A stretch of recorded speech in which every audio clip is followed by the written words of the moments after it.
Ang nakaraan. Dahil sa banta ng nasa kabilang kaba na baka patayin silang lahat nito, ay hindi na nagdalawang isip ang ating mga bida na maghanap ng gumaganang pinto para sila ay makalabas sa lalong madaling panahon. Ang pagpapatuloy. Tinawag ni Yusanga si Dokja dahil meron itong gustong ipakita dito. Ngunit kahit si Dokja lamang ang tinawag ay pumunta ang lahat para tingnan ang gustong ipakita ng dalaga.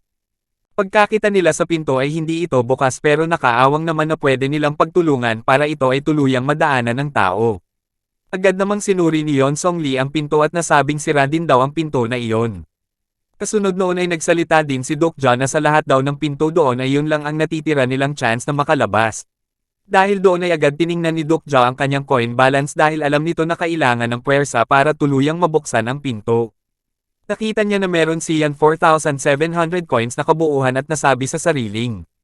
Pwede kong gamitin ang coins para madagdagan ang aking lakas at mabuksan ang pinto pero walang nakakaalam kung anong pwedeng mangyari.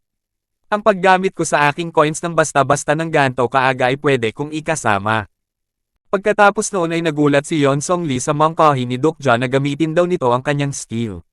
At gamit ang kasanayan ni Dokja na makita ang profile ng isang individual ay nasabi nito na buti naman daw at ang supporting constellation at attribute ni Yeon Song Lee ay pareha sa novel. Siguro ay nakita mo na ang mga kakayanan mo nang binuksan mo ang attribute window mo kanina.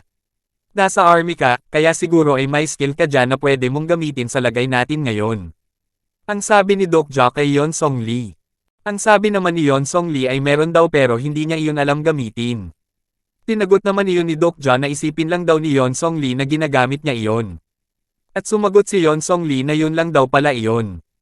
At kasabay nga ng pagtatangka na buksan ang pinto ng tren ay ang pag-imagine nito ng kanyang skill ay makikitang sumisigaw na nga itong si Yeon Song Lee, at unti-unti na nga ring lumalaki ang katawan nito kasabay ng paglabas ng malaberdeng aura nito. At ayun na nga, nabalot na nga ng malaberdeng aura ang buong katawan ni Yeon Song Lee at nabuksan niya ang pinto ng siya lamang, sa sobrang lupit nga ng ginawa ni Yeon Song Lee ay makikitang si Mr. Han ay napangga nga na. Sa nangyaring iyon ay pati si Yeon Song Lee ay lubos na namangha at hindi makapaniwala sa kanyang nagawa kaya napalingon na lang ito kay Dokja na may ngiting parang bumalik sa pagkabata. Kasabay ng reaksyong iyon ni Yeon Song Lee ay nag-notif ang system ni Dokja na nagsasabing. Si Yeon Song Lee daw ay nagsimula ng magtiwala sa kanya, bukod doon ay tumaas din ang pagkakaunawa niya dito. Nakilala naman ni Dokja ang skill na nagamit ni Yeon Song Lee, yun daw ang skill niyang Stigma Great Mountain Push, nasabi pa nito na napaka-simple-minded daw ng lalaking ito. Pagkatapos noon ay hindi na nagsayang ng oras ang ating mga bida at lumabas na sila ng kaban at makikita nating tumatakbo sila sa riles ng tren, inakay na din ni Yeon Song Lee si Hilyong para makaalis agad sila ng mabilis sa lugar. Ang bakal na pinto ng kaban ay malapit ng masira kaya isinigaw ng ating bida na bilasan nila ang pagtakbo. Kung hindi daw ito nagkakamali sa kanyang naaalala ay ang bakal na pinto ng kaban ay hindi ang totoong problema. Hindi nagtagal habang sila ay tumatakbo palayo ng tren ay may nagsalita. Kutob ko na talaga na mangyayari ito. Nanlaki naman ang mata ni Dokya nang marinig iyon. Nang marinig iyon ay tumigil sila sa pagtakbo at nakita nila ang Dokay Bin na nakalutang at nanlilisik ang mga mata. Tinabi ko sa inyo kanina na huwag kayong umalis. Hindi ko pa tapos ihanda ang susunod na senaryo. Ang sabi ng Dokay Bin na paiyak na parang iniwan ng jowa. Tinabi naman ng walang alam na si Mr. Han na kutob daw niya at sinabi daw niya sa kanyang mga kasama na manatilin lang sila sa loob ng kaban. Bumalik naman dito sa Dokay Bin na parang tinanggap na lang ang nangyari na sinabing wala na daw siyang choice, dagdag pa na maswerte daw itong ating mga bida at nag-snap na ng kanyang mga daliri hudyat ng pagsisimula ng pangalawang senaryo. Kasabay ng hudyat na iyon ay makikitang lumabas ang system ng bawat isa na nagpapakita kung anong uri ng senaryo ang kanilang kakaharapin. Sub-Scenario Escape. Para magawa ang senaryo ay kailangan nilang tumawid sa sirang tulay at mula sa kanilang kinaroroonan dapat marating nila ang Oxo Station sa loob ng 20 minutes. Reward 200 coins. Kahit alam na nga daw ito ng ating bida ay ang mangyari sa actual ay talagang pagpapawisan ka peren. Si Sangga naman ay nagtataka dahil meron daw mali, aniya ay sinabi sa senaryo na tumawid sa sirang tulay pero ang tulay ay hindi. Habang pinagmamadelingan ni Dokja ang lahat na tumakbo na ay sinagot nito si Sangga na aniya ay wag daw siyang mag-alala roon at tumakbo na ng mabilis. Ang sabi ng ating bida ng may pag-aalala. Tama si Sangga, ang tulay ay magkadugtong pa dahil nakaalis kami sa tren ng napakaaga. Sa madaling salita ang tulay ay talagang masisira. Ang sabi ng ating bida sa kanyang isip. Ito ay maitutulad sa pandaraya pero, imposible na maklear ang senaryo na ito kung hindi gagawa ng ibang paraan. Palapit na kami ng palapit. Sa tingin ko magagawa namin. Ang sabi ni Doc John na pinapakiramdaman ang mga bawat pangyayari habang tumatakbo. Nakasagsagan ng kanilang pagtakbo ay napatigil si Mr. Han sa takot at natanong kung ano daw iyon. At pinakita na parang may nabubuong buhawi sa tubig katabi ng tulay na kanilang kinatatayuan. Mula nga sa parang buhawi na nabubuo sa tubig ay makikitang may lumabas dito na kung anong napakalaking nilalang. At lumabas nga ang nilalang na sobrang laki na may nanlilisik na mga mata. Nasabi ng ating bida na ito daw ay si Serpent pero para daw itong si Commander sa sobrang laki nito. Umugang na nga ng napakalakas ang si Serpent para takutin ang ating mga bida na tumatakbo. Mula naman dito sa likurang bahagi ng si Serpent ay makikita na parang mas malaki at mas malapad pa nga sa isang tulay. Sa malayo ay marorinig ang sigaw ni Doc John na tumakbo lang ng mabilis dahil magagawa daw nila na makatawid sa pamamagitan nito. Habang tumatakbo nga ay nasasabi ni Doc John sa sarili na, ang mga sea serpent daw ay hindi pakay ang mga incarnation na tulad nila sa unang kwento, malakas ang kutob ng ating bida na lumabas ito para sirain ang tulay. Sa bilis daw ng pagtakbo nila ay makakayanan nilang makatawid sa tulay bago pa man ito masira. Dito nga ay makikita nating nahuhuli si Sangao at hindi naman lumalayo ng husto ang ating bida sa kanya. Pagkatapos noon ay nagpakita itong Dokay Bina na wala na ang pagkakyut at bumalik sa itsurang uhaw sa dugo at mahilig makakita ng trahedya. Napansin nito na may kakayanan nga ang ating mga bida na matapos ang senaryo ng hindi masyadong nahihirapan kaya nasabi nitong hindi daw masaya ang laro kapag ito ay madali. At mula sa ibaba ay nakita ni Doc John na lumabas ang Dokay Bina may nanlilisik na mga mata. Sa pagkakitang iyon ng ating bida ay alam nito na makikisawsaw ang Dokay Bina ito sa kanyang plano. Ano ang masaya na kayo ay makaalis ng ligtas, gawin nating mas panabik ang mga bagay-bagay ang sabi ng Dokay Bina may pinanabik sa ekspresyon ng mukha. At sa hudyat ng snap ng daliri nito ay lambas ang system at pinakita na ang hirap ng senaryo ay nabago mula ay naging di ito. Kasabay nito ang pag-anunsyo ng system. Ang mga masasamang iniisip ng mga patay ay bumalik. Ang maitim na elemento ay unti-unting tumataas sa buong kapaligiran. Dito naman ay makikitang bumabangon ang mga walang ulo at walang buhay na katawan ng mga tao dahil sa pagpasok sa kanilang katawan ng itim na elemento na may masamang hangarin. Habang tumatakbo naman itong grupo ni Dokja ay sumigaw itong si Yusanga ng zombie dahil sa nakikita nito sa kanyang likuran. Tumayo na nga itong mga walang ulong tinawag ni Sanga na zombie. Ang mga demonic na nilalang ay muling nabuhay, ang sabi sa system notif. Sa sobrang galit nga ng mga zombing ito ay nasabi pang mga walang hiya daw itong ating mga bida. Habang balak ng dumugan ng mga nilalang na iyon ang ating mga bida ay pinakita naman na nakatuwin na sa safe zone sina Yeon Song Lee at ang akay nitong si Hyung Lee. Pagkatapak ni Yeon Song Lee sa safe zone ay tinawag kaagad nito sina Dokja para ipaabot ang kanyang sobrang pag-aalala sa naiwang mga kasama. Kaya pala humiyaw na sa pag-aalala si Yeon Song Lee ay nakita nito na napapalibutan na sina Dokja ng mga nilalang na zombies. Makikita nating nagtalikuran na sila para malaman ang bawat mangyayari sa kanilang paligid. Sa sobrang intense ng pangyayaring ito ay makikita nating nag-aayos na ng kanyang mamahaling polo itong si Mr. Han, at parang gagamitin na nito ang kanyang ultimate skill para iligtas ang lahat. Dito naman ay makikita nating napakaseryoso na ng mukha ni Dokja na sa puntong iyon ay parang alam na nito ang susunod na mangyayari kaya sinabi nito kay Sangao at Mr. Han na yumoko. Pagkatapos noon ay ayun na nga, sinakmal na ng napakalaking si Serpent ang tulay at talagang sa isang sakmal nito ay nahati sa dalawa ang napakalaking tulay. Ang pagpapatuloy. Makikitang nagkalat ang mga debris ng tulay dahil sa pagsakmal ng si Serpent dito. Nang mawala na ang usok na dulot ng alikabok, minulat ni Dokja ang kanyang mata sa tulay na nasira at nagulat sa tumambad sa kanya. Sa sobrang laking bahagi nga ng tulay na nasira ay talagang ang talunin ang kabila ay imposible kahit sa panaginip. Akay na nga din dito ni Sangao si Mr. Han dahil naubos ang lakas nito sa paggamit ng kanyang ultimate skill. Habang alalang-alala sa nangyayari ay tinawag nito si Dokja at lumapit. Dito naman ay nasabi ng ating bida na may hinala na daw siya na pwedeng mangyari ang kasalukuyang nangyayari sa kanya, pero hindi daw nito inaasahan na ang dalawang tao na kasama niya ay makakaligtas. Dagdag pa ng ating bida na itong sina Hyung at Yeon Song Lee ay nagawang makarating sa safe zone ng walang galos. Nakasagsagan ng pag-iisip ni Dokja ay nakatanggap ito ng mensahe na sinasabing merong isang tao daw na nakatanggap ng blessing kaloob ng constellation. Kasabay ng mensaheng iyon ang paglabas ng kulay pink na ilaw na muling nagdugtong sa nasirang tulay. Base sa mensahe ay may isang constellation daw na nag-activate ng blessing na Deus Ex Machina. Kapag ka-activate ng blessing na ito ay makikitang ang tulay na hindi mapakinabangan ay handa na ulit magsilbi. Ayon sa system, ang Deus Ex Machina ay tinatawag ding Bridge of Even Numbers. Ang tulay na ilaw na gawa dahil sa blessing ng constellation. Matatawiran ng even number na bilang ng tao, ang tulay na ito ay masisira kapag odd number na bilang ang sumubok na gumamit. Dito naman ay kahit malayo pa si Sangha kay Dokja ay sinabi na nito ng pasigaw na sa ulo daw niya ay may isang bagay na bigla na lang. Hindi na nga natuloy ang sasabihin ni Sangha dahil hindi niya iyon maipaliwanag. Si Dokja naman ay natulala na dahil hindi makapaniwala sa tulong na naibigay ng constellation na nagbigay sa kanila ng chance para makatawid sa sirang tulay. Bukod roon ay iniisip din ni Dokja kung sino sa Darwin niyang kasama ang pinagkalooban ng Deus Ex Machina. Deus Ex Machina, ang kapangyarihan na nagpapahintulot sa constellation na direktang makialam sa senaryo kapalit ang malaking kabayaran. Ang supporting constellation ba ni Sangha ang nakialam para siya ay iligtas? Ang patanong na sabi sa isip ng ating bida. Pero ang katulad nitong pangngialam ay napakabihira kahit sa TWSA. Sino kayang constellation ang sumusuporta sa kanya? Dagdag pa ng ating bida sabay tingin kay Sangha at gamit ng kanyang character profile ability. At tumunog na ang kanyang system para sa resulta at tumambad sa kanya ang sabi ng system.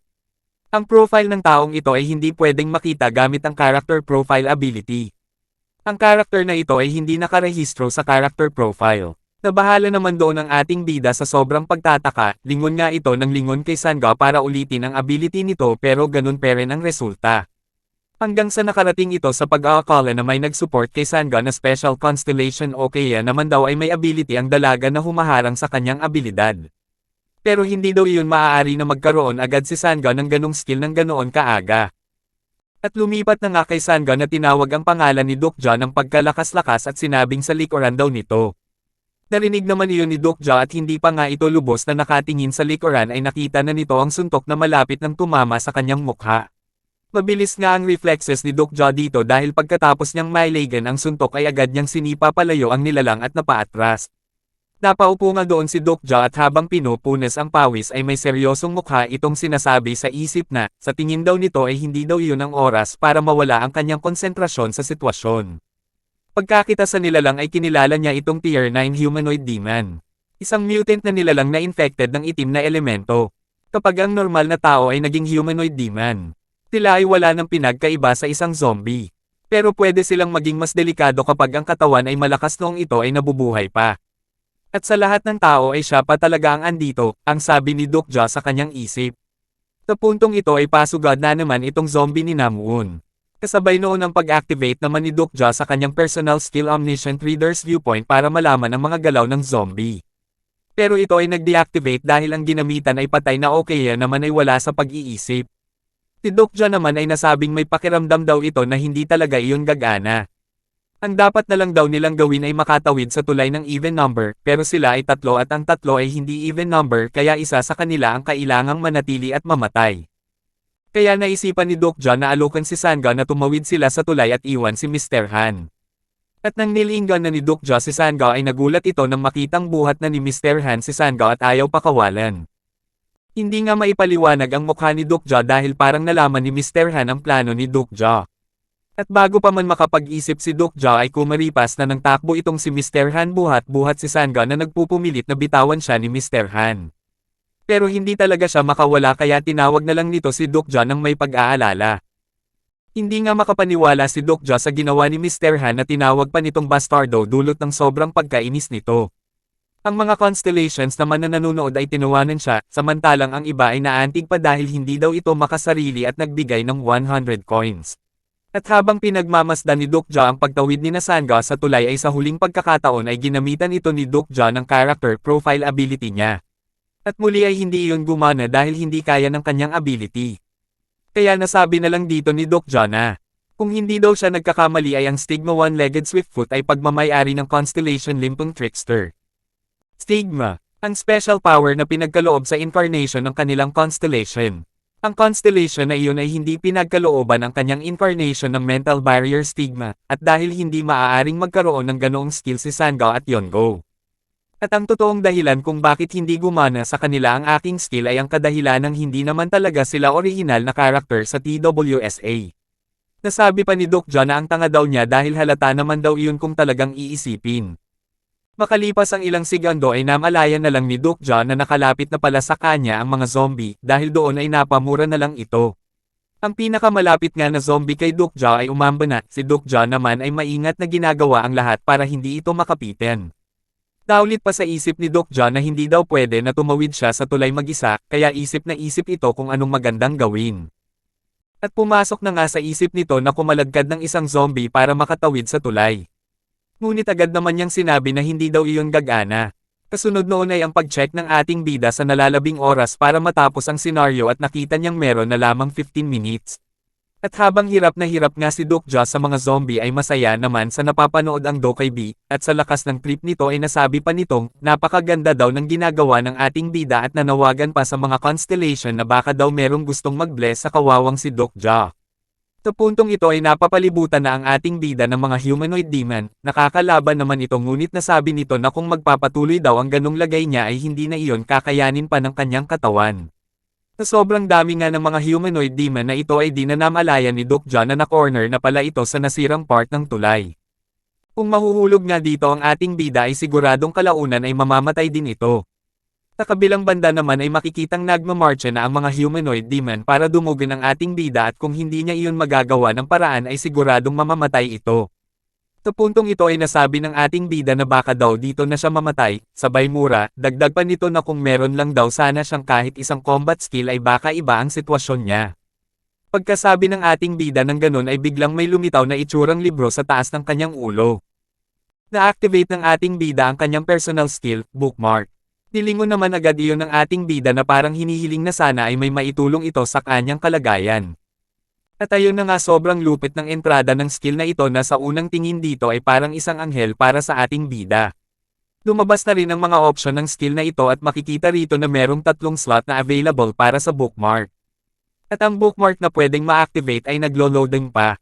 Lumabas na nga ang bookmark list characters na pwedeng magamit ng ating bida at ang una ay si Delusional Demon Namwoon Kim. Pangalawa ay si Philblade Yeon Song Lee. Nabasa ko ang mahigit 3,000 episode ng TWSA pero hindi ko nabasa ang skill na ito kahit saan.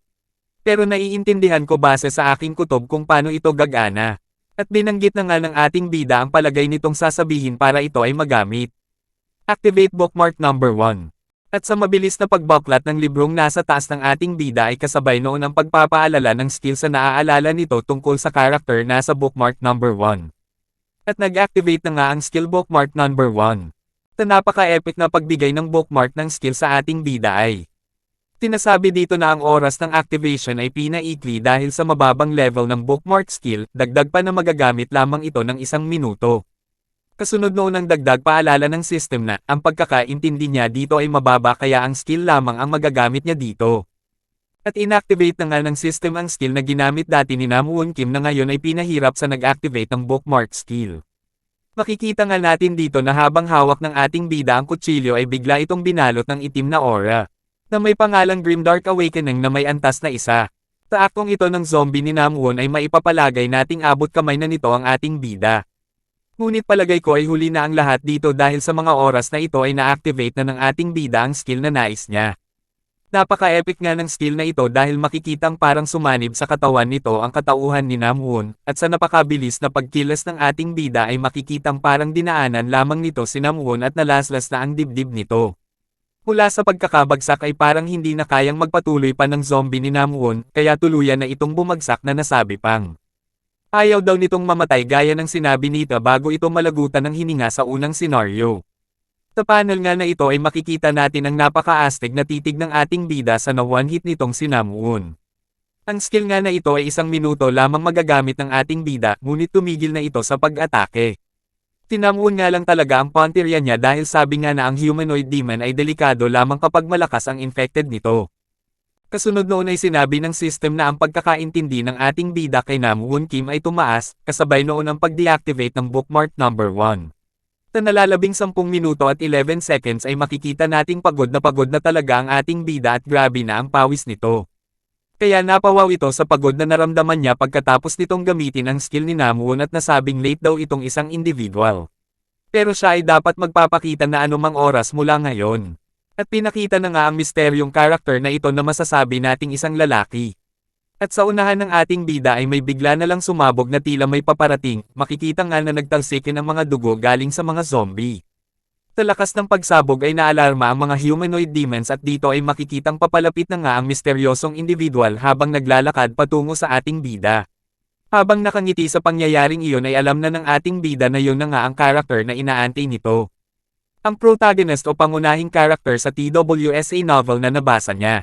Ang pagpapatuloy. Mula sa taas ng nakakatakot na itsure ng tulay na ito ay makikitang sa ibaba naman nito ay ang mga nakakatakot at napakaraming humanoid demon na gustong dumugan ang ating bida, ngunit sa kabilang banda naman ay merong gustong kumuha ng atensyon ng mga ito na nagdudulot ng pagsabog at pagkamatay ng mga ito. Makikita nga na nagtalsikin ang mga katawang nagkakadurog-durog dahil sa pagsabog. Alerto naman ang ating bida habang papalapit nga itong individual sa kanya. Habang maririnig ang patuloy na pagkadurog ng mga humanoid demon ay mababaka sa mata ng ating bida ang pagod dulot ng pagtanggi nitong mamatay. Bukod roon ay hindi nito inaalis ang tingin sa individual na makikita nating dahan-daang naglalakad papalapit sa kanya habang pinapaslang ang mga humanoid demon. Nakasuot ito ng boots at nakasukbit ng espada na tunay na kapaki-pakinabang na parang naghanda sa kasalukuyang nangyayari. At pinakita na nga ang buong tindig ng individual na sinasabing bida sa TWSA na kwentong kasalukuyang kinakaharap ng mundo. Masasabi nga na napakaangas nito na makikitang may mga dugo ang kamay kaya pwede rin nating sabihin na binibigwasan lamang nito ang mga humanoid demon at nawawasak na ang mga ito kaya talagang walang duda na napakalakas nito. Pinakita na nga rin ang napakaangas na mukha nito na parang nag-invest ng malaki para maabot ang itsurang umiilaw na mga mata at umuusok na paghinga dulot ng lakas na meron ito.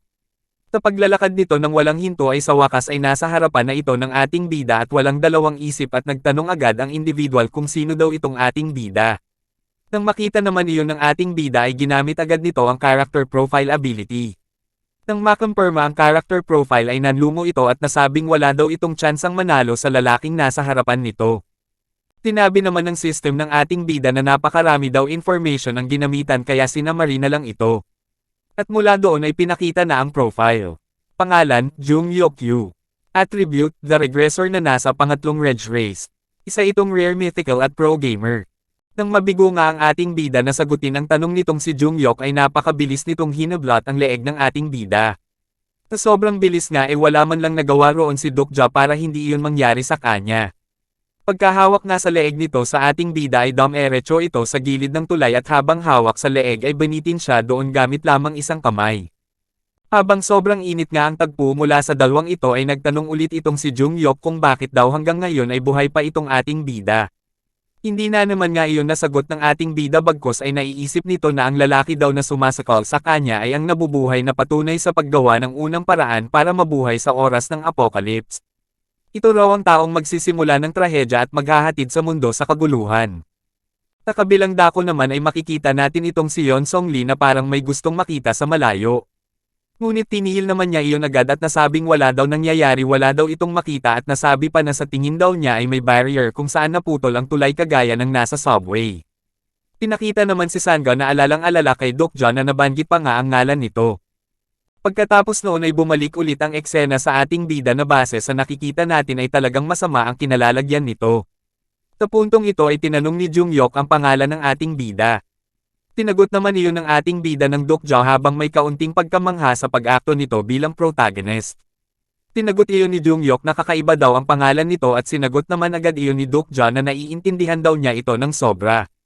Dahil nga nasabi sa nakaraang episode na ang ibig sabihin ng pangalang Dokja ay nag-iisang anak, na nagpapalito sa iba, kung pangalan ba talaga iyon o gusto lang ipaalam ng may-ari ng pangalan na nag-iisa siyang anak. Pagkasagot nga ni Dokja ng ganun ay, pinigwasan na nga agad ni Jung Yok itong si Dokja sa sikmura nito. Sa sobrang lakas ng ginawang iyon ni Jung Yok ay kitang-kita ang impact sa kanyang likuran, napaduwal na din ito kasabay ang pagkakabitaw sa kutsilyo na hawak nito. Habang makikitang muntik nang mawala ng malay si Dokja ay pinuri siya ni Jung Yok sa pagkakaroon ng matibay na pangangatawan.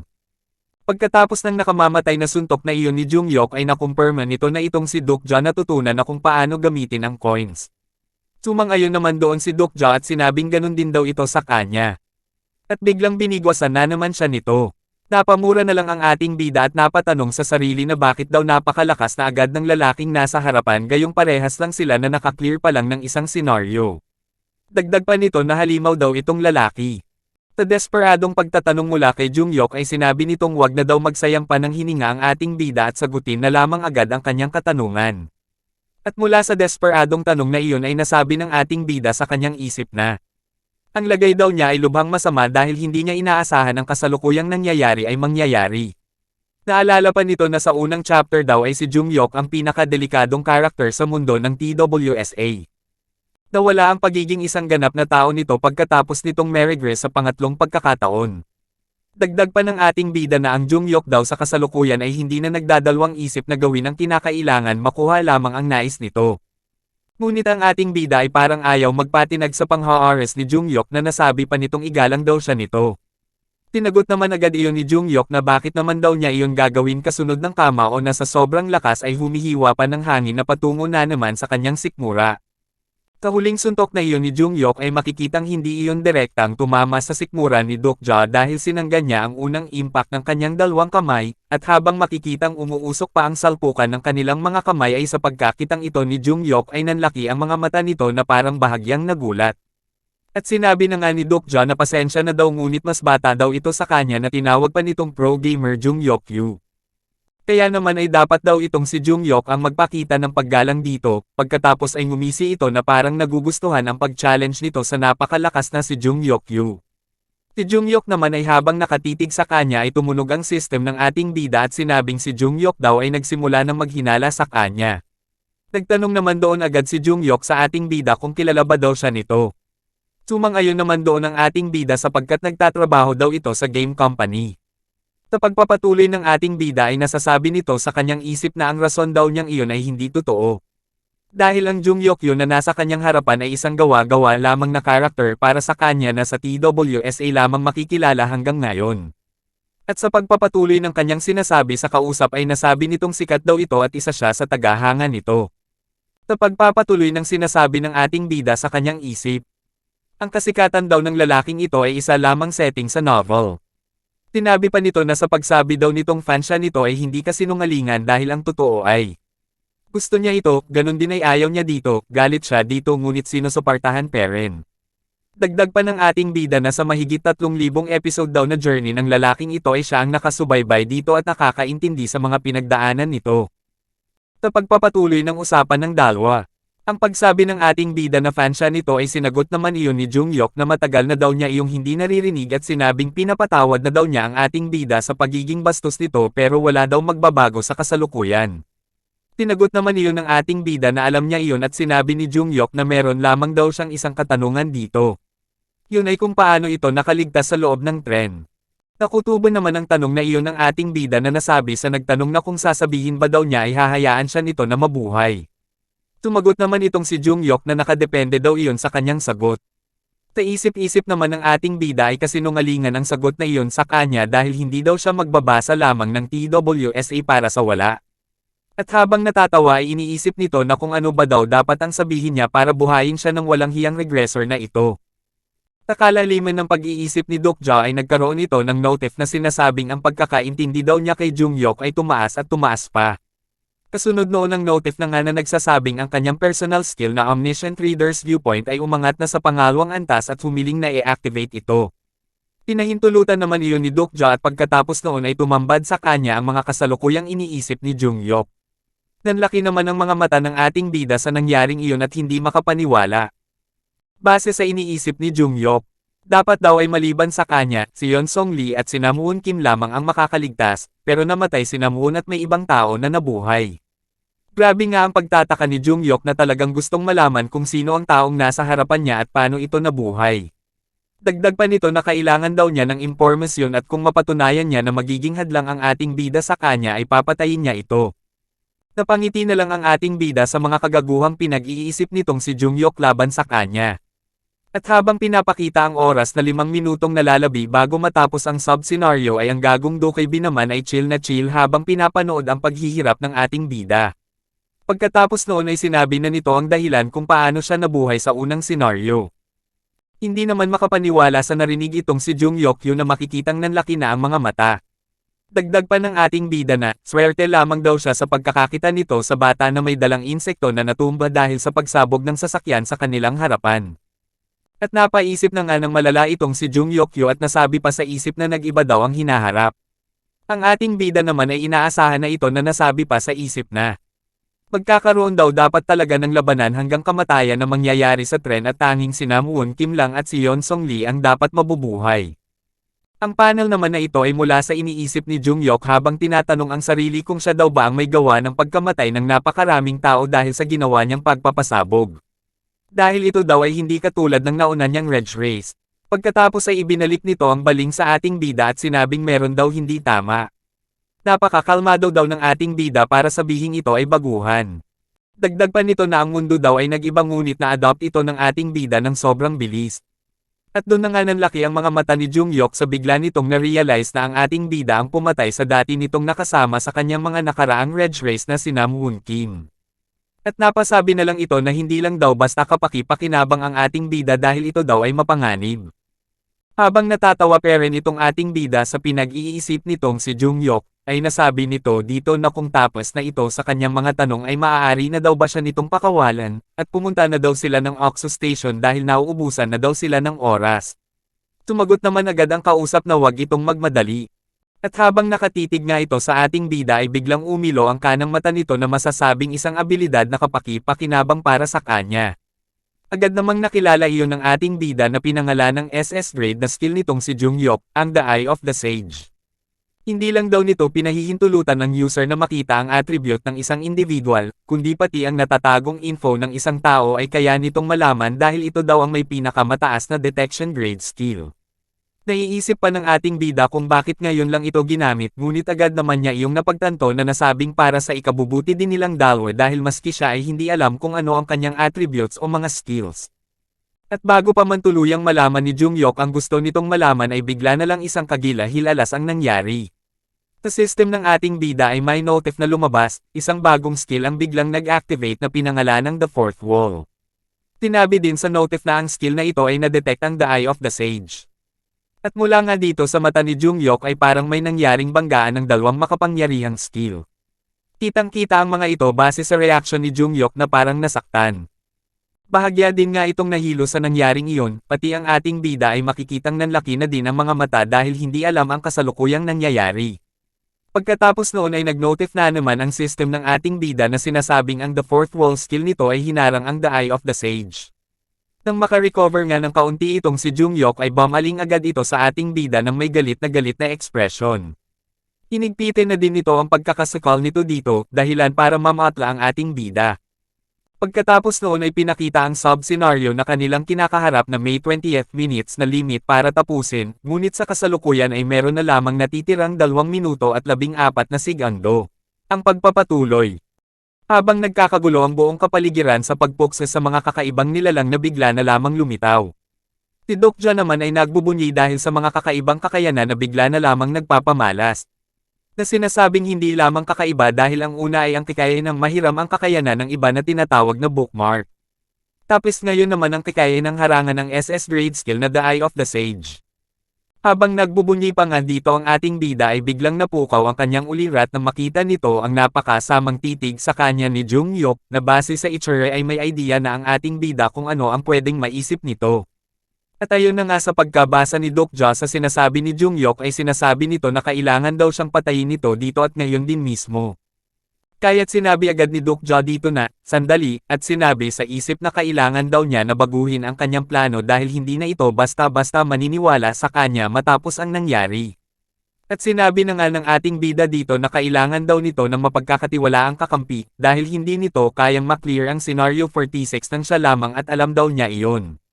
Nagtaka naman doon si Jung Yok sa sinabi ni Dokja kaya nagtanong din ito kung paano daw niya iyon nalaman. Regressor din daw ba ito? Na ngayon daw ay hindi importante kung sino siya dahil ang mahalaga ay kapaki-pakinabang siya sa kanya ang sagot ni Dokja. Sa isip ni Jung Yok ay naniniwala siya dito dahil kung gayon ay dapat kilala niya ito at pinaghinalaan na nga si Dokja na siya ay ang naiisip nitong maging. Habang nag-iisip si Jungyok ay bigla na lang sinabi ni Dokja na alam daw nito ang future na hindi alam nito. At para makasiguro gumamit si Jungyok ng skill na lie detection. Sa pamamagitan ng pagtitig sa target ay sinabi ng system ni Jungyok na si Dokja daw ay nagsasabi ng katotohanan.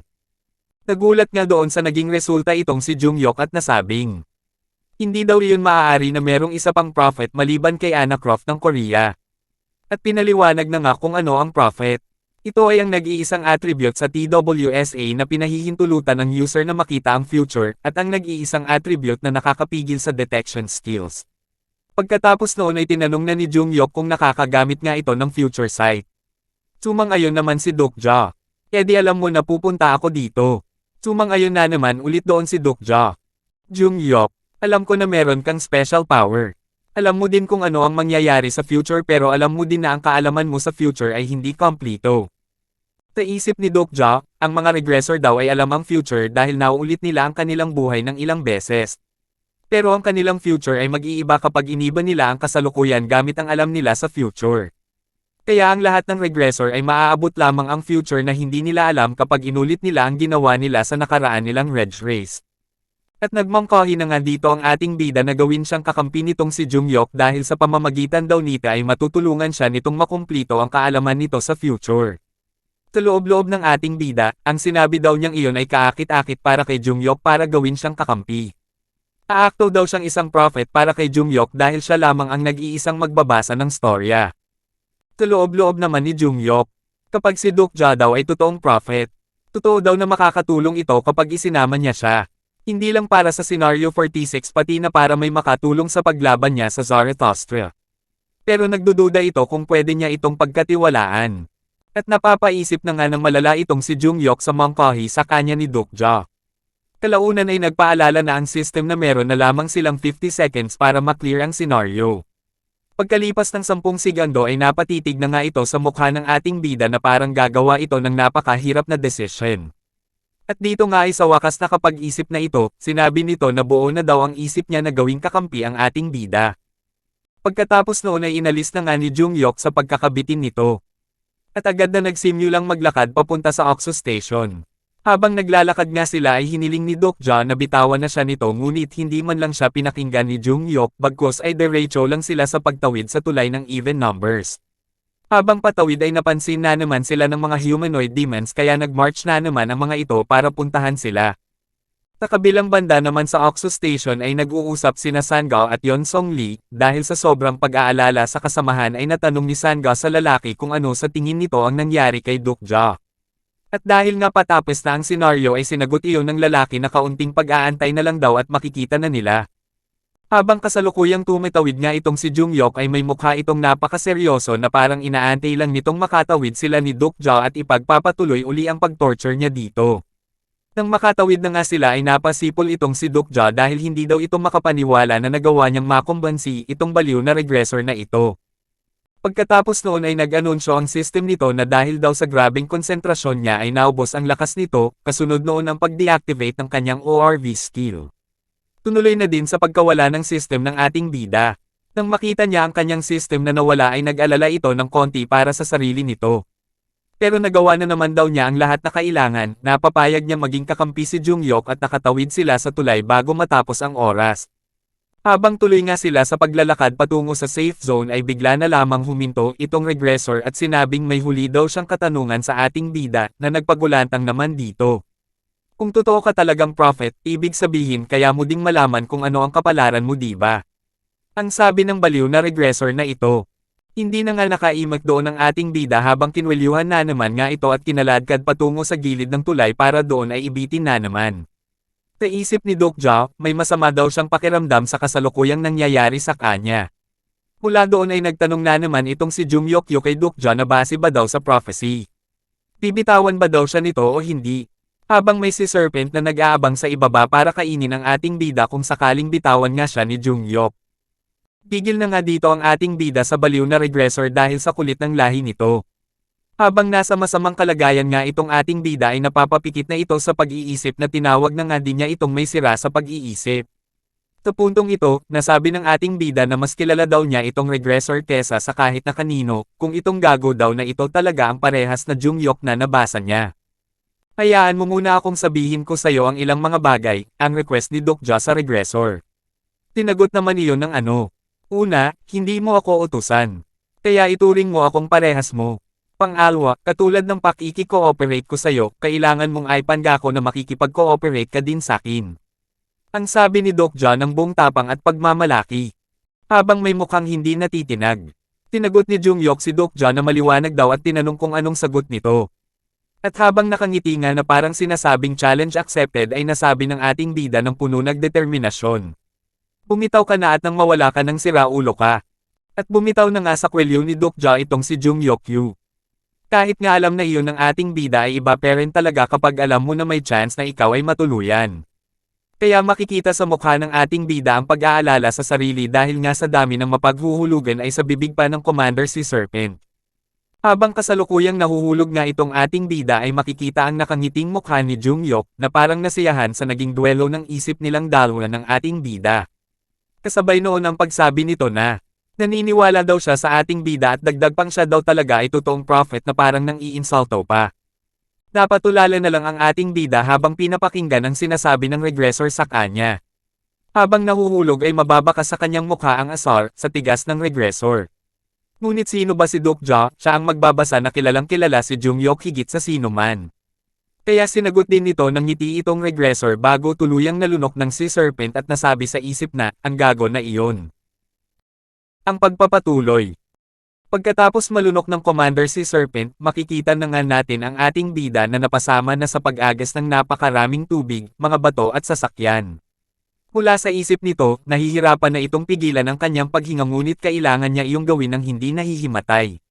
Ilang segundo pa ang lumipas ay nakarating na ito sa kanilang dapat patunguhan na masasabi nating ang tiyan ng Commander si Serpent. Mula doon ay parang naramdaman na ng ating bida na nakakagalaw na siya dahil sa mahinang pag-agos kaya lumutang na ito at huminga ng sobrang lalim, niluwagan ang kwelyo at umibo-ubo. Habang hingal na hingal pa, nagpapasalamat ito sa pangyayaring nakarating ito sa tiyan ng si Serpent nang hindi nagkakagutay-gutay at madigest. Sa kaunting paglalakad nito, nabahala ito sa dilim ng lugar kaya kinuha nito ang kanyang phone at binuksan ang flashlight, tumingin sa polygate at tumambad sa kanya ang palutang-lutang na mga patay na katawan, mga sasakyan at debris ng sinakmal nitong tulay. Napangiti na lang ito sa nakikita at napamura. Habang pinagmamasdan ang paligid ay may nakita itong lumulutang na bagay, pinuntahan niya iyon dahil kailangan din niya na umahan mula sa tubig at makapagpahinga. Habang tinutungo ang bagay na pwede niyang pagpahingahan. Naiisip niya si Jungyok dahil may pa-companion pa daw nalalaman iyong siraulong iyon. Ngunit napapatanong ito sa sarili dahil baka daw ang ginawa ni Jungyok sa kanya ay isang test para mapatunayan niya ang halaga niya sa kanya bilang kakampi. Sa loob-loob ni Dokja, naiintindihan naman daw niya kung bakit nagawa sa kanya iyon ni Jungyok. Dahil hindi na siya nagkaroon ng totoong kakampi simula nang mabigo ito sa una niyang round. Ang pagiging regressor. Siya ay napakalakas at ginagalang ng mga tao bilang kanilang tagapagligtas. Dahil doon, ginawa niya ang nararapat ng mag-isa. Para sa kanya, ang lahat ng tao ay kakampi niya o kaya naman ay kaaway. Kaya naman naniniwala siya na ang kasalukuyan niyang kinaroroonan ay isang pagsubok sa kanya ng lalaking iyon. Gusto niyang patunayan ko ang sarili ko sa kanya kung gusto ko na ituring niyang kapantay. Pagkatapos noon ay inutos niya sa system na buksan ang message log. Kasunod noon ang paglabas ng mga mensahe tulad ng hindi nito na-clear ang nakaraang senaryo at dumiretso na sa pag-check out. Nagbawas ng 100 coins para sa paggamit ng channel at itong constellation na si Prisoner of the Golden Headband at Demonic Judge of Fire ay sinasabing sumang-ayon sa kanyang mapanuksong pananalita at nagregalo ng tig 100 coins. Samantalang itong constellation na si Secretive Plotter ay hindi nagustuhan ang kanya ginawa dahil ang kanyang pananalita daw ay walang kwenta. Pagkatapos basahin ni Dokja ang mga mensahe ay bigla niyang naramdaman ang paggalaw ng si Serpent, kaya naalarma ito at napatayo mula sa pagkakaupo at nasabing. Base daw sa TWSA, ang tiyan ng si Serpent ay nagsisimulang maglabas ng acid. Makalipas ang 3 minuto pagkatapos malunok ang huli nitong biktima, kaya sa madaling salita ay wala na daw itong oras pa. Kasunod noon ang paglabas ng napakaliwanag at mula sa liwanag ay may tumatawa at sinabing. Nagkamali daw ito ng akala sa kanya. Dahil kung kailan naman daw nagsisimula ng maging interesante ang pangyayari ay saka pa ito nabigo. At nasabi na nga ng ating bida ng patanong. Ang Dokkaebi. Oo, ako nga, ang sabi ng Dokkaebi. Pero sandali, bakit parang hindi ka nag-aalala sa kabila ng iyong sitwasyon, ang dagdag pa ng Dokkaebi. Dahil daw inaantay niya ito ang sabi ni Dokja. Nagtaka naman doon ang nilalang. Naisip ni Dokja na mag-aantay lang daw itong si Jungyok dahil hindi lang siya makakaalis sa kinalalagyan niya, kundi pati kukunin niya ang lakas para tumayo bilang kanyang kapareho at wala daw siyang magagawa kundi tanggapin siya bilang kanyang kasamahan. Ano, inaantay mo ako? Ang tanong ng Dokkaebi sa ating bida. Sumang-ayon naman doon si Dokja dahil meron daw itong coins na kailangang kolektahin sa kanya. Ano coins? Dahil nabigo ako sa senaryo, kailangan mong kunin ang aking coins bilang isang penalty. Ang Dokkaebi naman nang marinig iyon ay nanlaki ang mga mata na parang nanggagago na naman. Coins ba? Hindi ang iyong buhay? Ang patanong na sabi ng nilalang. Tumagot naman si Dokja. Kung kukunin mo ang aking buhay. Ang penalty para sa pagkabigo sa senaryo ay dapat sinabing kamatayan. Hindi ang makikitang tatlong question mark. Hindi ba nito ibig sabihin na merong room para sa negosasyon? Ang patanong na sabi ng ating bida sa Dokkaebi. Napahalakhak naman doon sa narinig ang Dokkaebi na nasabi pang interesting. Magaling, napahanga mo ako dahil nagawa mong maisip ang ganyan mula sa napakaliit na pahiwatig na iyon. Walang dudang lahat ng constellations ay nakatingin sa'yo. Gaya ng sinabi mo, pwede mong mabili ang hindi mo nagawang senaryo gamit ang coins. Ang presyo ay 5,100 coins. Yan ang kabayaran para mailigtas ang iyong ulo. Ang bulalas ng Dokkaebi sa ating bida. Nang marinig iyon ni Dokja ay agad nitong tiningnan ang kanyang coins. Nang makita iyon ay nanlumo ito dahil sakto sa 5,100 ang kanyang coins.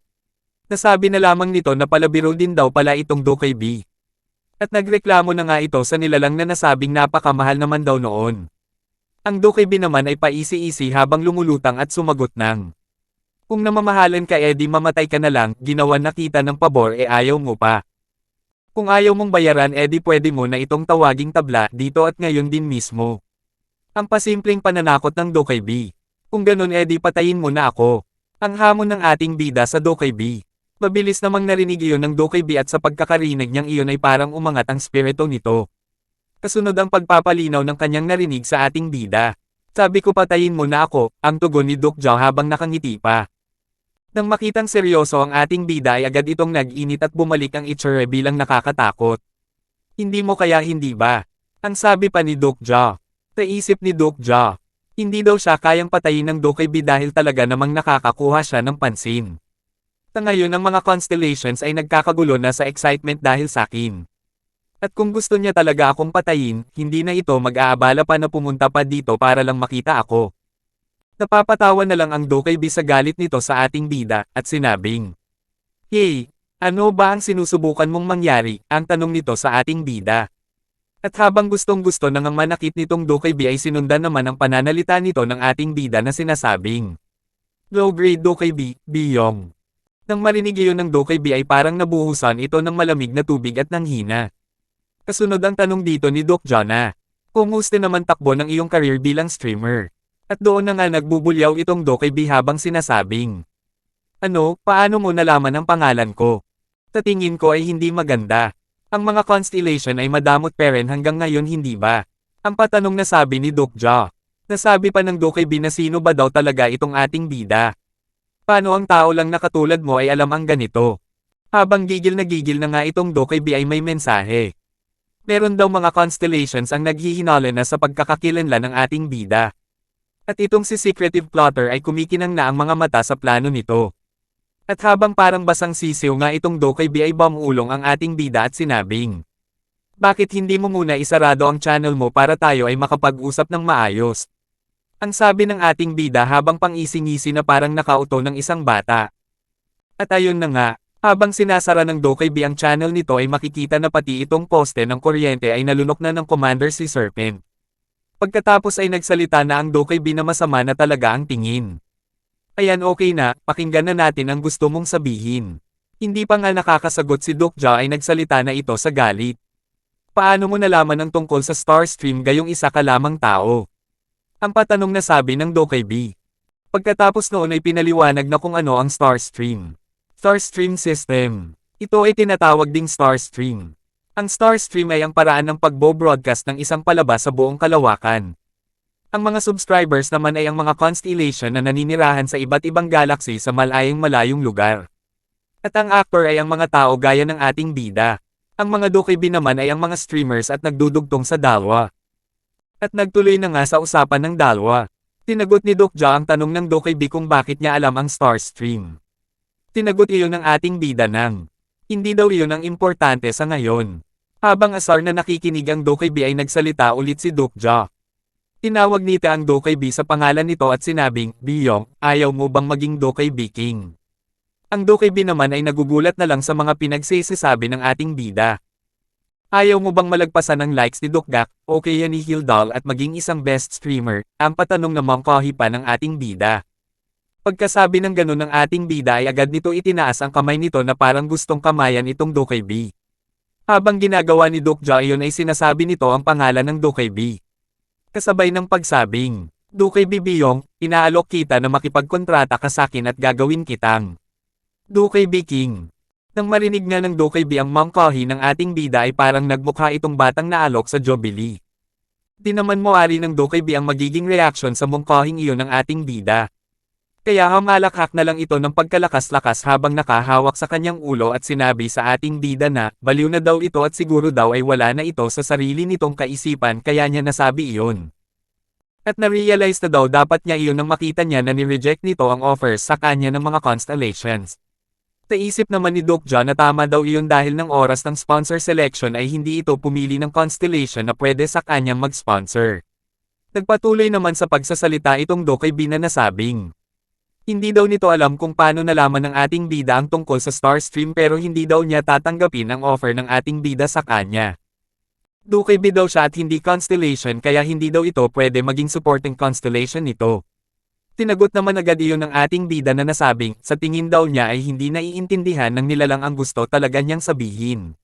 Dahil hindi daw nito ipinapakiusap ang sponsoran siya nito. Dagdag pa ng ating bida na hindi daw niya habol ang kapangyarihan nito kundi ang kanyang channel. Nalalabuhan pa rin nga doon ang dokebi kaya humingi pa ito ng karagdagang pagpapaliwanag sa ating bida. Paprangkahin na kita. Gusto kong pumasok sa eksklusibong kontrata sa iyong channel ang sabi ng ating bida. Sandali, ang ibig mo bang sabihin ay gusto mong pumasok sa stream contract kasama ako? Ang patanong namang sagot ng dokebi. Tinang-ayo na naman iyon ng ating bida at pinaliwanag na nga sa panel na ito kung ano ang stream contract. Stream contract. Ang kontratang pinasok sa pagitan ng constellation at ng mga dokebi. Para sa paghahati ng kinitang coins. Ang host na dokebi at incarnation ng constellation sa kanyang channel. Ang kapalit naman noon ay kung sino man ang may-ari ng channel ay makakatanggap ng coins na kinita ng incarnation bilang komisyon. Dagdag pang pagpapaliwanag ng ating bida. Kadalasan daw ang incarnation ay walang masasabi tungkol sa kontratang nabanggit. Dahil bagaman sila ay sponsored. Ang totoo ay ang tingin lamang ng constellation sa mga incarnation na tulad nila ay kanilang mga alipin. At dumako na naman ang panel sa dokebi na parang mahahawa na sa pagkasira ng ulo na sabi nito sa ating bida na nakakatuwa daw itong kausap. Dagdag pa nito, hindi daw niya alam kung saan narinig ng ating bida ang tungkol doon pero ang lakas daw ng loob ng taong katulad ng ating bida na sabihin ang tungkol sa Starstream contract. Lalo na at wala man lang itong supporting constellation. Ang galit na namang bulalas ng dokebi. At sinagot naman agad iyon ng ating bida na yun daw ang eksaktong dahilan kung bakit dapat tanggapin ng dokebi ang kanyang offer. Dagdag pa nito na kung ano ba daw sa tingin niya ang dahilan kung bakit sumasali sa Starstream channel ang mga constellation. Ang dagdag pang pagpapaliwanag ng ating bida sa kanyang isip. Ang mga subscribers daw ng Starstream ay nahahati sa dalawang grupo. Ang una ay ang mga thrill seekers na nagpapalipat-lipat ng channel para humanap ng mapaglilibangan. Ang pang-alwan naman daw ay ang mga incarnation seeker na naghahanap ng kanilang incarnation sponsor. Sa patuloy na pagpapaliwanag ng ating bida sa dokebi. Nasabi nito na kung gusto daw nito na umunlad ang kanyang channel. Kailangan daw nitong makontento kahit alinman sa dalawang grupo na magugustuhan ng kanyang mga subscribers. Tinagot naman agad iyon ng dokebi ng may konting pang-iinsulto na kahit medyo kahanga-hanga iyon ay paano naman daw iyon nakaapekto sa ating bida. Sumagot naman ang ating bida. Na ang tigas daw nito kaya hindi na daw ito nagtataka kung bakit ang bilang ng subscribers nito ay nasa 3 numero lamang. Tumahimik ka at sabihin mo na agad ang pinapanto mong sabihin, ang tugon ng dokebi sa ating bida. Ano kaya kung merong channel na kayang ma-entertain ang 2 subscribers at nagpapakita ng interesting incarnation? Tumagot naman ang Dokkaebi na impossibly daw iyon. Ang constellations na naghahanap ng mas sponsoran nila ay kalaunan ay umaalis sa channel pagkatapos ng sponsor selection. Pero paano naman kung merong incarnation na tumanggi na kumuha ng supporting constellation? At paano kung ang isang incarnation ay mas nagpakitang gilas kahit na wala itong supporting constellation? Ang patanong na sabi ng ating bida sa Dokkaebi nagigil na dahil sa mga nalalaman ng ating bida. Yun ba ang dahilan kung bakit hindi ka pumili ng supporting constellation? Ang tanong ng Dokkaebi na sinang-ayunan naman agad ng ating bida. Nasabi pa nga ni Dokja na siguro daw ay sumisigaw na sa galit ang mga constellations habang sinasabing buksan mo ang iyong channel. Nang marinig nga iyon ng Dokkaebi ay para itong nagulat na pusa. Sa pagkakaalaala na saglit pala nitong sinarado ang kanyang channel. Para mag-usap silang dalawa ni Dokja nang walang nakakarinig at nakakakita. Siguro ay mamatay-matay na ang mga constellations para malaman kung sino ang nangahas ng ganoon sa regressor. Kung nakikita ba talaga nito ang hinaharap? Kung bakit siya nakain ng si Serpent o kaya naman kung totoo ba talaga akong prophet? Ang pabirong sabi ni Dokja sa nilalang na ito. Tinabihan naman ng Dokkaebi na tumigil na ito dahil grabe naman daw ang pagmamataas nito dahil ang tao daw ay walang kalaban laban sa incarnation na may supporting constellations, at yun daw talaga iyong totoo. Pagkasabi ng ganun ng Dokkaebi ay agad namang sumagot ang ating bida na yun daw ang eksaktong bagay na gusto niyang sabihin at patunayan dito. Kaya ang kailangan na lamang daw gawin ng Dokkaebi na ito ay isarado ang bibig nito at gawin na lamang ang sinasabi ng ating bida. Dahil gagawin daw talaga niya itong Dokkaebi King. Isip na isip naman ng Dokkaebi na ito sa sinabi sa kanya habang ang ating bida naman ay nakatingin lang sa kanya na may seryosong mukha. Para magpatuloy ang trabaho ng Dokkaebi ay parang nakapagdesisyon na ito sa mangkahi sa kanya ng ating bida at agad na nagsabing. Simulan daw nila iyon sa pag-check out. Kapag binigyan siya nito ng 5,000 at 100 coins dahil sa pagkabigo sa nakaraang senaryo. Tinagot naman agad iyon ng ating bida na si Dokja na kung ano ba daw ang pinagsasabi ng Dokkaebi na ito dahil hindi naman daw siya nabigo. Sapagkat sa oras nga daw na iyon ay tutuperin pa lamang daw nito ang mga kondisyon. Habang naguguluhan ang Dokkaebi sa mga naririnig ay minungkahi naman agad ng ating bida na buksan ang channel nito dahil malapit na daw iyon magsimula. Hindi nga nagtagal ay may lumabas na notif na nagpagulantang sa Dokkaebi na parang hindi alam na merong ganoon doon. Si Dokja naman ay tiningnan lamang ang laman ng notif kung ito ba ay katulad ng inaasahan niya. At pinakita na nga ang senaryo. Ito ay may kategoryang hidden. May hirap na A+ at ang patakaran para maklear ito ay mapatay ang si Serpent at makaalis. Pag hindi naman ito nagawa sa 10 araw ay kamatayan ang kapalit, ngunit pag nagawa naman ito ay makakatanggap naman ito ng 9,000 coins bilang reward. Nang makumpirma ang sinasabi ng ating bida ay binaling na agad ng Dokkaebi ang kanyang atensyon sa mga constellations na nagalit dahil sa biglaang pagsarado ng Dokkaebi na ito ng kanyang channel. Nagmamakaawa ang Dokkaebi na ito at sinasabing kumalma lamang daw sila dahil nangyari lamang daw iyon dahil sa error ng server at nangako na hindi nito sinadya na isarado iyon. Habang todo nga sa pagpapaliwanag ang Dokkaebi na ito ay makikita naman natin ang ating bida na naghahanap na ng item na pwede nitong mabili. At mapakinabangan sa isang di kilalang bilihan. Habang naghahanap ito ay bigla na lamang nitong natanong sa sarili kung yun lang ba daw talaga ang item na pwede nitong mabili. Nang wala itong mapili ay hinanap nito ang search function para sa madali ang paghahanap ng item na gusto nito. Habang natatawa pa nga ang ating bida ay nasabi nito kung paano nito nagagamit ang Starstream Cash Shop sa pamamagitan lamang ng pananakot niya dito. Ang Dokkaebi Shop daw na ito ay mabubuksan lamang kapag ang channel nito ay nakabukas din. Kaya daw ang Dokkaebi na iyon ay grabe ang pagpapaliwanag tungkol peren sa pagsarado ng shop nito. At makikita nga natin na umiiyak na nga ito mapatawad lamang ng kanyang mga manunood. Habang umaarte nga ang Dokkaebi mapatawad lamang ng mga manunood na constellations ay humingi naman ng konting tulong ang ating bida sa Dokkaebi. Tinagot naman agad iyon ng Dokkaebi na nasabing ang search button daw ay nasa kanang banda sa ibaba. Na parang alam na agad nito ang gustong itanong ng ating bida sa kanya. At agad namang nagpasalamat doon si Dokja. Makalipas ang ilang segundo ay nakita na ng ating bida ang hinahanap nitong search function. Napatingin ito sa presyo ng mga items na naruroon kasunod ang pagkagulat dahil sa mahal ng mga item na kanyang nakikita, kaya nasabi na lamang ng ating bida na hindi daw pala iba sa mga tao itong mga Dokkaebi. Kailangan lamang daw niya na hanapin ang 2 item. Kasunod nga noon ang pagbanggit sa mga salitang search item. Ancient Dragon. Nang marinig iyon ng Dokkaebi ay para na naman itong nagulat na pusa. Napa-holy crap nga ito at nasabing paano daw iyon nalaman ng ating bida. Tinagot naman agad iyon ni Dokja na ang sabi. Pinanggit lamang daw niya ang kahit ano na may astig na pangalan na naisip niya. Sabi pa nito sa sarili. Ang ganong pangalan daw ay karaniwan na sa mga games. Kasunod noon ang pagpapaliwanag sa kung ano ang Ancient Dragon. Ang item na ito ay may pangalang The Heart of the Ancient Dragon. May grade SS, ang puso ng Ancient Dragon na si Ignites na napapalooban ng mana. Ang mana na tinataglay nito ay nalalapit na sa walang kaubusan. Ang matagumpay na pag-transplant nito ay mabibigyan ng gumagamit ng Hellfire Affix. At ito ay nagkakahalaga ng 1,500,000 na coins. Naisip ng ating bida. Ayon daw sa TWSA. Ang may-ari ng item na iyon ay nasa Italy. Na isa sa napakaswerteng lalaki. Ang sponsor daw noon ay napakayaman at binigay ang naturang item sa kanya. Dagdag pa nito na sa mga ganong pagkakataon daw ay parang gusto niyang magsisi sa hindi pagpili ng constellation. Habang nag-iisip-isip nga si Dokja ay nakatitig naman dito ang Dokkaebi na nasasabi rin sa kanyang isip na. Tatingin daw nito ay nagsisinungaling itong lalaking ating bida.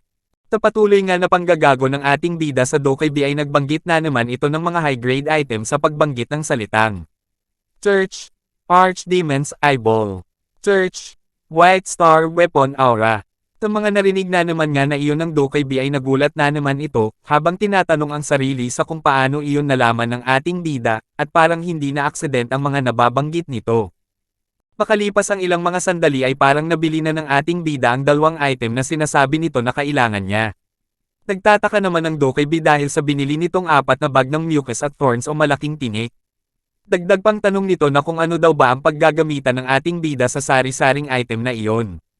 Tinagot naman agad iyon ni Dokja na nasa sa kanya na daw iyon kung gusto niyang malaman. At pinakita na nga ang mga items na nabili nito sa Dokkaebi Shop. Sa pagkabili nito ng tig-4 ng item na iyon ay inanunsyo ng system ang 800 coins na nagastos. Samantala sa pagkakarinig ng Dokkaebi sa sagot sa kanya ng ating bida ay pinaalala nito na ang mga nabili nito ay walang refunds. Sumagot naman doon ang ating bida na alam daw niya iyon. Ang constellation naman na si Secretive Plotter ay napapaisip sa plano ng ating bida. Itong si Black Flame Dragon naman ay naipabatid din na hindi daw ito nasisiyahan sa bawat galaw ng ating bida.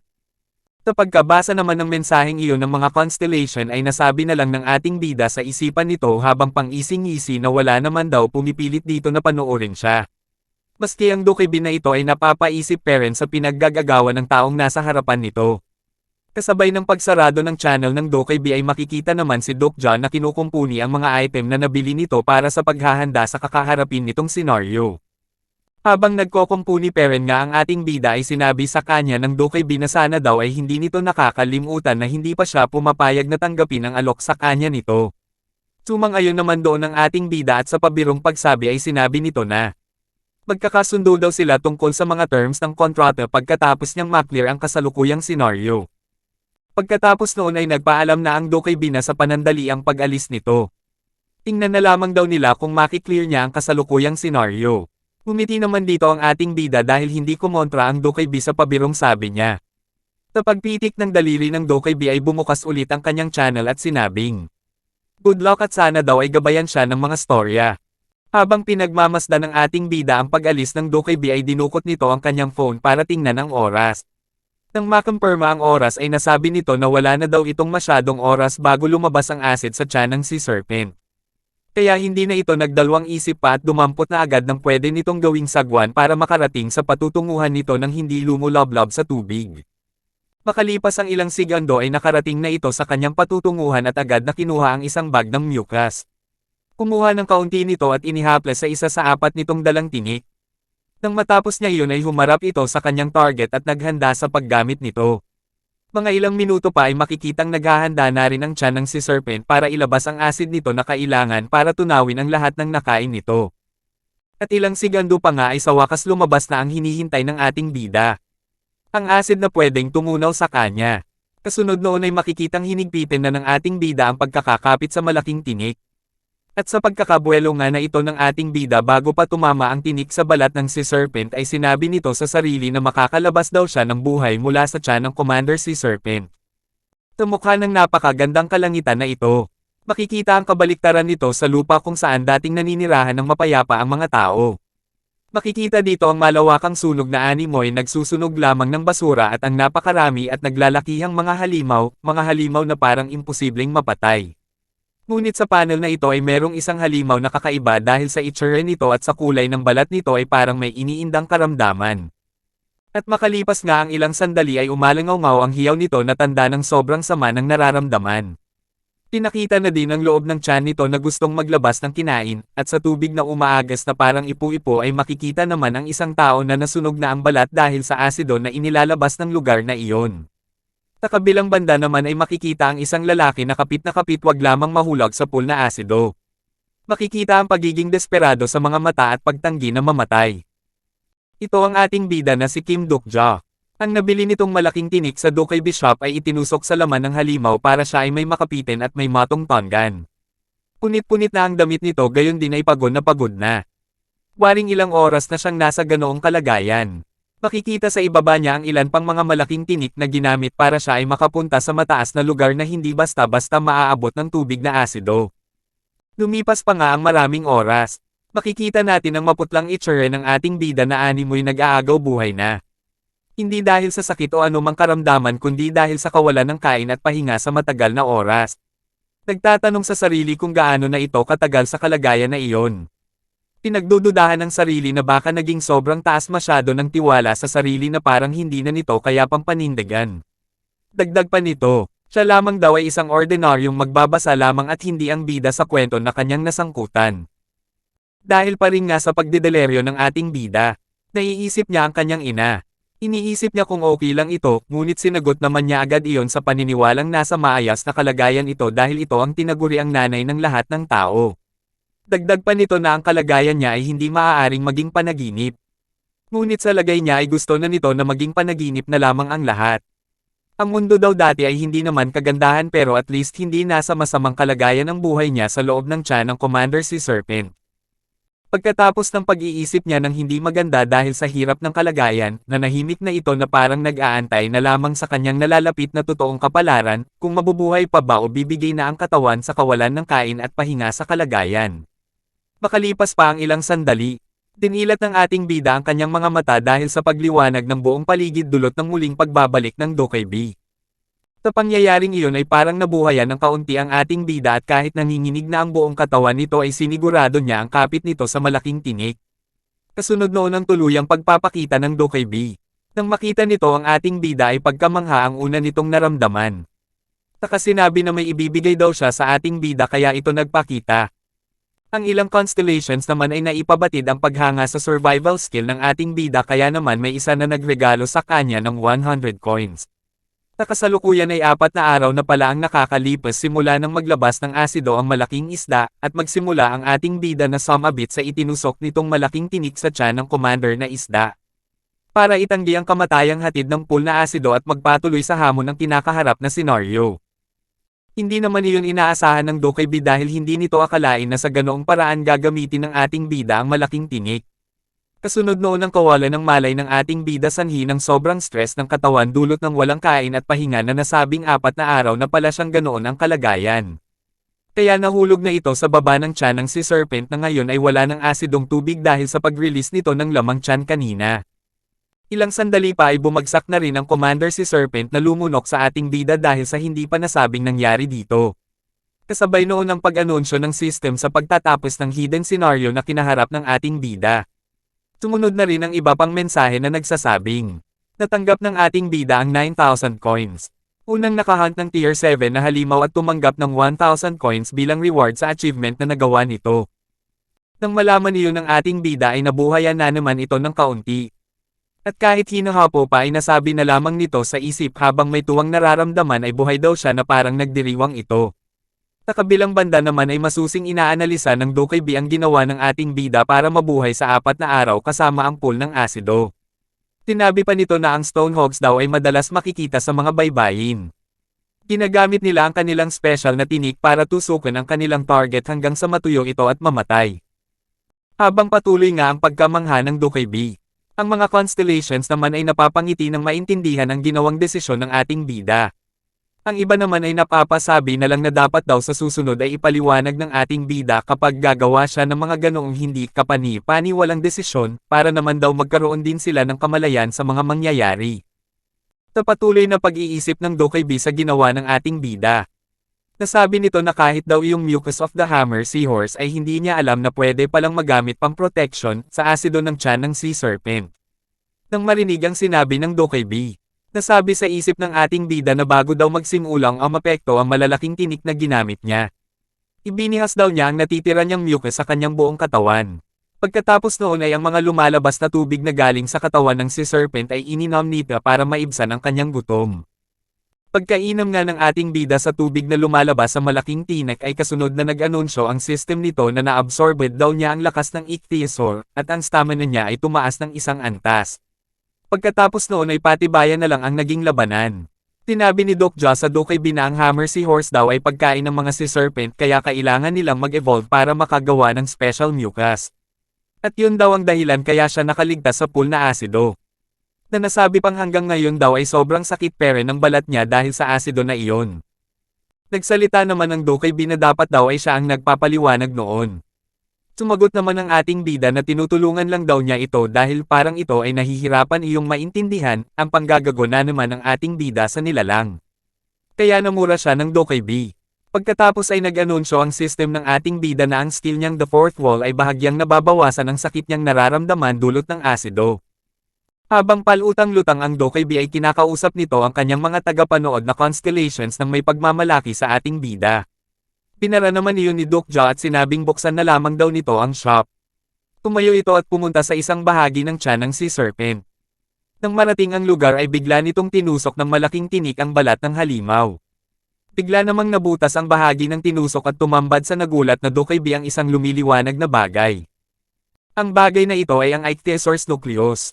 Napakaganda nga nitong pagmasda dahil sa banayad ngunit malakas nitong pagliwanag.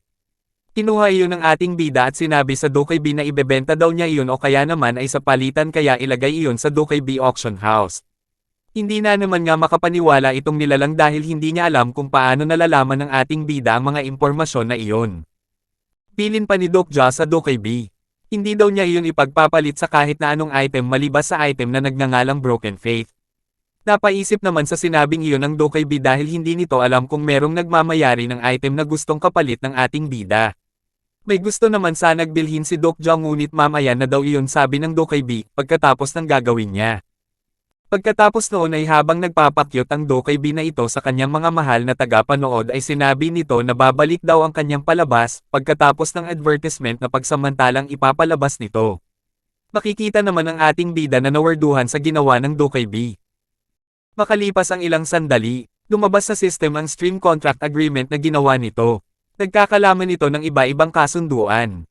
Una ay obligado na tanggapin ng ating bida ang lahat ng patakaran sa kontrata hanggang maklear nito ang lahat ng senaryo o mamatay.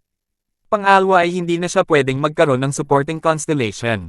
Pangatlo ay dapat ay sa channel lamang ng Dokkaebi na si Biyong siya magiging active. At ang pang-apat ay dapat silang maghati sa lahat base sa mapapagkakasunduan ng dalawang kampo. At yun na nga ang kabuuan ng agreement. Tauna daw ay hindi sigurado doon itong Dokkaebi, pero nang makita daw niya ang ating bida na na-clear ang hidden scenario ay doon na siya nakumbansi na dapat niyang tanggapin ang offer ng ating bida. Napansin naman ng ating bida na full written contract ang ginawa ng Dokkaebi.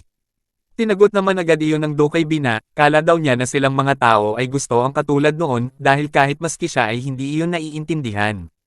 At sinabi na sa ating bida na gawin na daw nila. Nasorpresa naman ang ating bida dahil mas maganda daw ang magiging lagay niya kesa sa kanyang inaasahan ngunit maliban sa isang nasabi sa kasunduan. Kaya hindi na nagpaligoy-ligay pa ang ating bida at sinabi na nito sa gumawa ng agreement na nawawala daw ang pinakang importante sa kontrata na ginawa nito. Sumagot naman ng Dokkaebi na gumawa ng agreement contract na kung ang ibig ba daw sabihin ni Dokja ay ang seal na pwede naman nila agad iyon mapag-usapan dahil ang stream contract daw ay isang soulbound. At sinabi na nga ni Dokja na hindi daw iyon kundi ang ratio, na nasabi pa nito sa isip na ang lakas daw ng loob ng nilalang na lokohin siya. Pinagpawisan naman doon ang nilalang habang patawa-tawa bago sumang-ayon. At dahil parang lumalabas nga na aalipinin lang ang ating bida sa nasabing contract ay sa pagreklamo nito tungkol sa ratio ay minungkahin ng Dokkaebi na. 50-50 na lang daw at hindi siya nito kakaltasan sa paggamit ng channel at hahatiin nila ang gift coins na kalahati. Tinagot naman agad iyon ng ating bida na akala ba daw ng nilalang ay tanga siya. Ngunit yun daw ang market rate sa industriya nila, ang pamimilit na sagot ng Dokkaebi. Taisip ng ating bida. Ang incarnation daw ng constellations ay lumalabas sa channel ng Dokkaebi.